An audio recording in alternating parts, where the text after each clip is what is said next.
বন্ধুরা, ম্যাক্স ব্লগে তোমাদের সবাইকে অনেক অনেক স্বাগতম। আজকে রান্না করবে সজনে ডাঁটার চচ্চড়ি। তাহলে চলো দেখি। এদিকে কড়াইটা বসিয়ে দিয়েছে, দিয়ে দিচ্ছে সর্ষের তেল।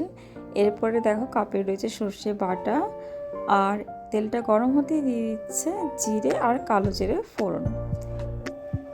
এরপর দিয়ে দিবে সেদ্ধ করে রাখা আলুগুলোকে একটু ভেজে দিবে হলুদের গুঁড়ো দিয়ে একটু নেড়ে দিয়ে দিবে সজনে ডাঁটাগুলো। দেখো সজনে ডাঁটাগুলো দিয়ে এখন নেড়ে নিচ্ছে, আর সজনে ডাঁটাকে একটু ভালো করে তেলে ভেজে নিতে হবে। এরপর ঢেকে দিয়েছে কিছুক্ষণের জন্য, আর এখন ঢাকনাটা খুলে নিচ্ছে। তোমরা ভিডিওটি স্কিপ না করে ফার্স্ট থেকে লাস্ট অবধি দেখো, আশা করি ভালো লাগবে।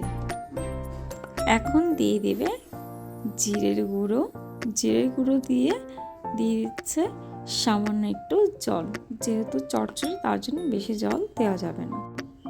দেখো কি সুন্দর ফুটছে। দিবে স্বাদ মতো নুন, লঙ্কা বাটা, আদা বাটা। এখন আবার লো ফ্লেম করে 5 মিনিটের জন্য ঢেকে দেখো ঢাকনাটা খুলে নিয়েছে।